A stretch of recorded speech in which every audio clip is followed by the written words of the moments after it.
Continuação do Santo Evangelho de nosso Senhor Jesus Cristo segundo São Lucas. Naquele tempo, indo Jesus a Jerusalém, atravessava a Samaria e a Galileia.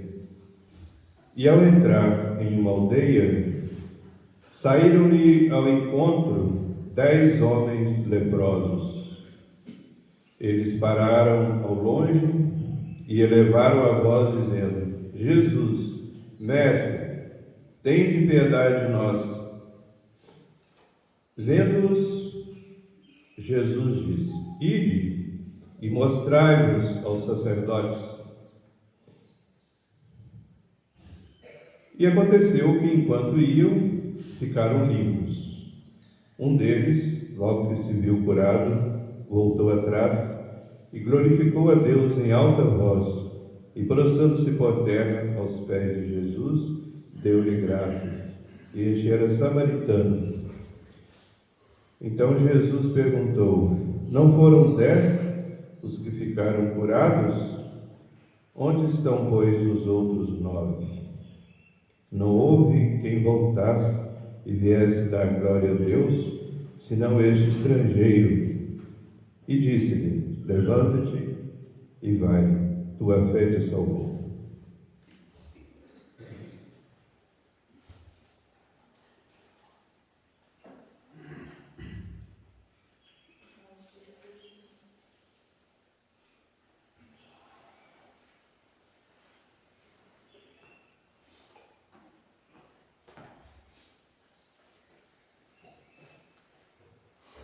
Pelo sinal da Santa Cruz, livrai Deus nosso Senhor, dos nossos inimigos, em nome do Pai, do Filho e do Espírito Santo. Amém.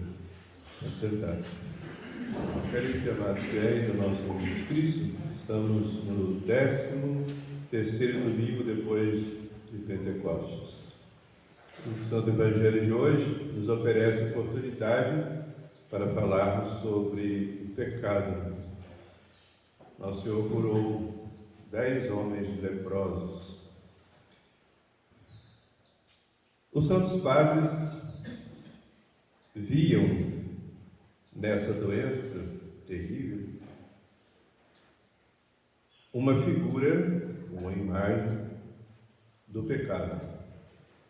Em outras palavras, o que essa doença causa no corpo, o pecado causa na alma. Graças a Deus que hoje essa doença tem tratamento, né? E ela não progride e também não é transmitida, não é contagiosa. Mas na época de nosso Senhor Jesus Cristo, e até ser descoberto esses remédios, esse tratamento, quem estava com essa doença era separado dos demais, porque além de ser uma doença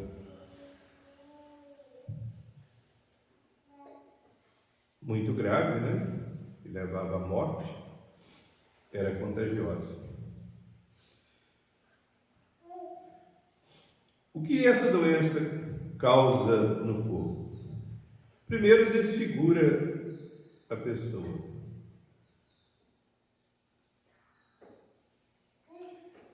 Segundo lugar, causa grandes dores.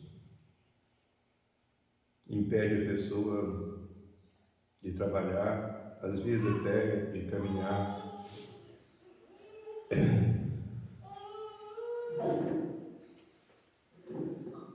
E era também contagiosa. O pecado, caríssimos e amados irmãos, desfigura a alma. Uma alma no estado de graça participa da própria natureza de Deus, da própria vida divina. Então, sobre a face da terra, não há nada mais belo do que uma alma no estado de graça. Pois bem, toda essa beleza é desfeita pelo pecado mortal.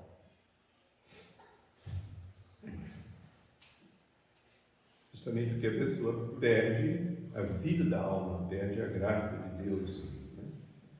Por isso chama pecado mortal, que dá a morte.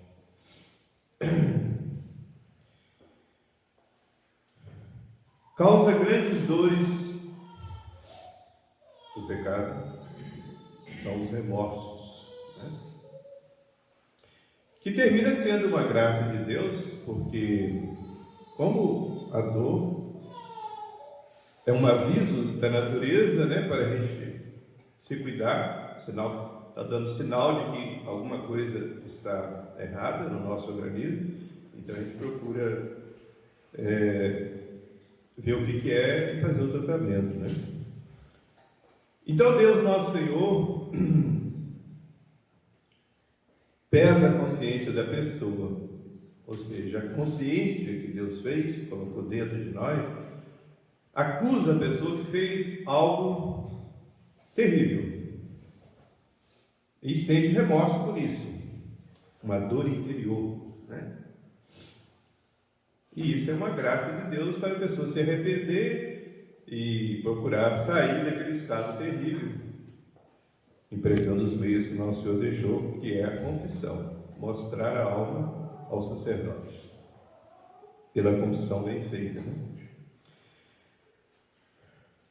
Mas quem não procura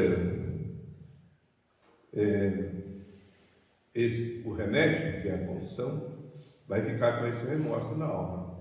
Pode acontecer que a pessoa fica, como diz São Paulo, com a consciência cauterizada, ou seja, a pessoa vai passando por cima da consciência de tal modo que ela fica como que calejada e não sente mais o remorso. Sobre esse, Santo Agostinho diz assim: se o pecador sente remorso, ele é infeliz, porque não tem paz. Mas se não sente o remorso, é mais infeliz ainda, porque vai sentir a dor eterna.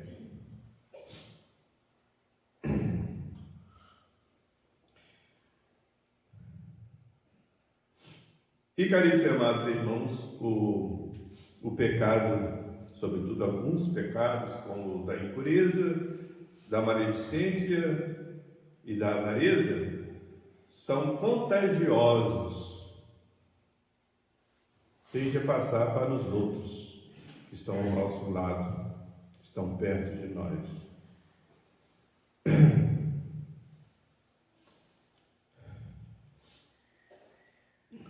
É o contágio.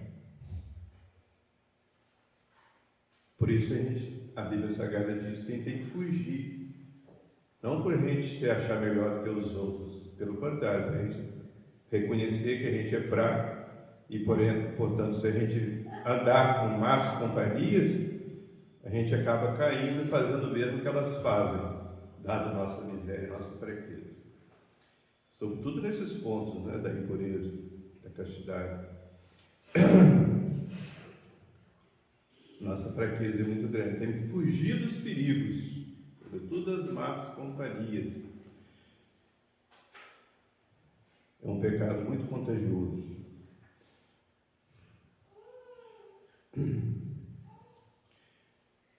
Caríssimos amados irmãos, o pecado é uma ofensa feita a Deus pela desobediência dos seus mandamentos.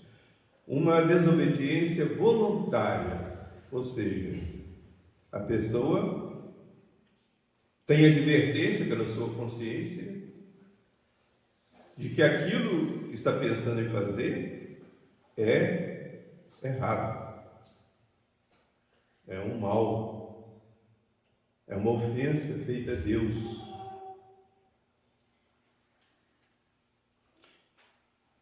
E, sendo mortal, pode levar ao inferno, ao sofrimento eterno.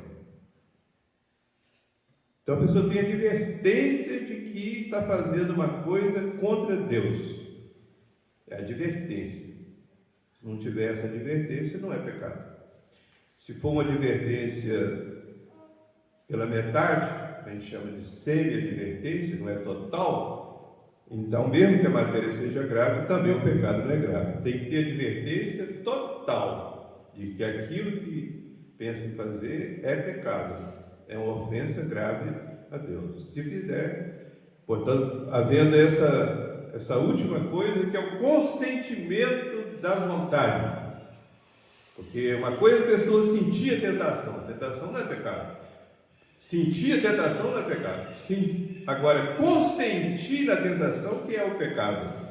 De tal modo que se uma pessoa sente a tentação e afasta, não faz pecado, mas se consente, mesmo que seja só por pensamento, só no desejo, já pecou. E a matéria sendo grave, o pecado grave, e a matéria sendo leve, o pecado leve, venial. Isso é o pecado. Caros e amados irmãos, se nosso Senhor castigasse, tivesse assim, feito uma lei castigando o pecado imediatamente, com uma doença, uma lepra, por exemplo, com um câncer, ninguém faria o pecado. Ele pensaria duas vezes, não. Se eu fizer, né, vou morrer. Pois bem, mas por isso que a pessoa não se salva se não tiver fé. Porque pela fé nós sabemos que essas doenças mais terríveis, como a lepra, câncer e outras doenças terríveis, não são nada em comparação com a lepra da alma, o câncer da alma. Por quê? Porque expulsa a Santíssima Trindade da alma e coloca o demônio no lugar de Jesus, no lugar de Deus, quando o pecado é mortal. Isso é a coisa mais terrível que pode haver. Então, a gente tem que meditar sobre a gravidade do pecado para a gente ter mais força para não fazê-lo, né? Para não seguir a tentação do demônio, da carne e do mundo, as seduções do mundo, né? Temos que avivar muito a nossa fé, né? Para terminar, caros e amados irmãos, vou contar-vos 3 fatos da Bíblia em que Deus castigou logo após o pecado com a lepra. O primeiro caso que eu vou contar é a irmã de Moisés, Miriam, irmã de Moisés. O segundo caso é do rei Osias, rei de Judá. E o terceiro caso do servo do profeta Eliseu, Giese. Então, todos sabem, pela Bíblia Sagrada, que Moisés foi um dos homens mais extraordinários que houve na terra. Um homem que falava diretamente com Deus, que recebeu diretamente de Deus os mandamentos. O homem que guiou o povo de Deus, fazendo prodígios extraordinários. Pois bem, dons extraordinários dados por Deus. A irmã dele, a irmã de Moisés, ficou com inveja. E levada por essa inveja do seu irmão, ela começou a falar mal dele. Pois bem, Deus a castigou com a lepra. Ficou leprosa. Osias, rei de Judá, Esse rei encheu-se de orgulho e, na sua soberba, achou que podia fazer o que o sacerdote fazia. Só os sacerdotes é que poderiam oferecer sacrifício. Eu poderia pegar o turíbulo e incensar o altar. Lá no Antigo Testamento, né? Só os sacerdotes. Seria um sacrilégio uma outra pessoa fazer isso. Deus escolheu das 12 tribos de Israel, nosso Senhor escolheu uma só para os sacerdotes, a tribo de Levi. Né?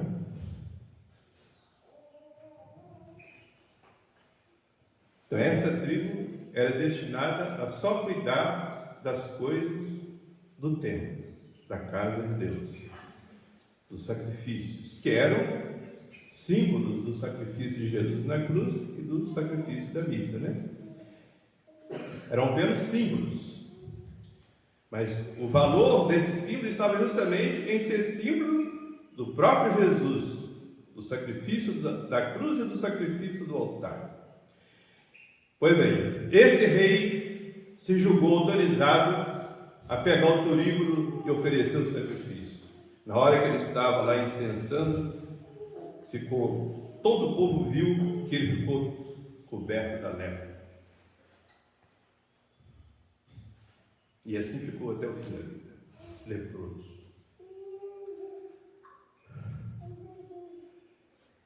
Giese, servo do profeta Eliseu,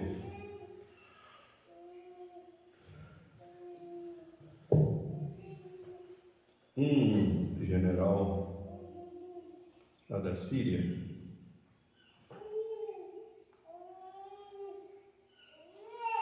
chamado, não esqueci o nome. Bom, o fato é que lá não era o povo de Deus, né? Mas ficou sabendo que lá no povo de Deus havia um profeta que fazia milagres e curava, inclusive, a lepra. E esse homem era leproso.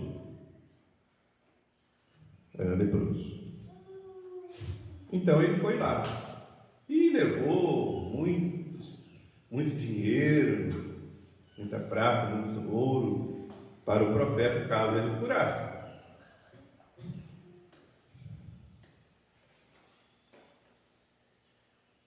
Bom, o fato é que o profeta mandou que se lavasse no Rio Jordão 7 vezes, ele se lavou, ficou curado, né? E quis dar todo aquele dinheiro, toda aquela riqueza para o profeta. O profeta falou: não quero nada disso. Mas o Giese ficou com o olho grande naquela riqueza, entendeu? E correu atrás daquele homem que ficou curado da lepra, né? E falou: o meu patrão não quis receber, se você quiser me dar. Aí deu para ele. Quando ele chegou, o profeta falou assim: você vendeu a sua alma por causa do dinheiro. E a lepra que saiu dele vai pegar em você. E no mesmo instante, Giese ficou leproso. Então, aquilo que eu disse antes, se houvesse um castigo assim imediato para quem cometesse, pelo menos alguns certos pecados, né? Os pecados graves, ninguém cometeria, né? No entanto, a lepra da alma, caríssimos e amados irmãos, é muito mais terrível. Se quisermos compreender melhor ainda a gravidade do pecado mortal, olhemos para o Calvário. Deus manda ao mundo o seu próprio Filho. Deus é Espírito Puríssimo, não podia sofrer. Manda o seu manda o seu Filho unigênito, toma a nossa carne para poder sofrer e morrer. E sofreu e morreu numa cruz, derramou todo o seu sangue, seu corpo foi despedaçado na flagelação, na coroação de espinhos, e depois pregado na cruz, e ali morreu, derramando o seu sangue até a última gota. Pois bem, esse sangue foi para lavar as almas da lepra do pecado. E embora muitas e muitas almas lavadas com esse sangue divino, se não se arrepender, se não fizer o que Jesus mandou, se arrepender e mostrar a sua alma ao sacerdote na confissão, se condena eternamente. Eis aí o pecado. O anjo no céu se transformou em demônio e foi para o inferno com um único pecado: Lúcifer. Adão e Eva trouxeram para o mundo tudo quanto há de ruim por causa do seu pecado. Eis aí o pecado. E como diz a Bíblia Sagrada, muitos fazem o pecado como por brincadeira, tão por perriso, como por zombaria. Muitos pecam e ainda zombam de Deus. Caríssimos e amados irmãos, então devemos meditar sobre isso, sobre a gravidade do pecado, meditar sobre a paixão e morte do nosso Senhor Jesus Cristo, para a gente ter horror ao pecado, para a gente fugir dos perigos, rezar, fazer penitência, fugir das ocasiões para não pecar e salvar a nossa alma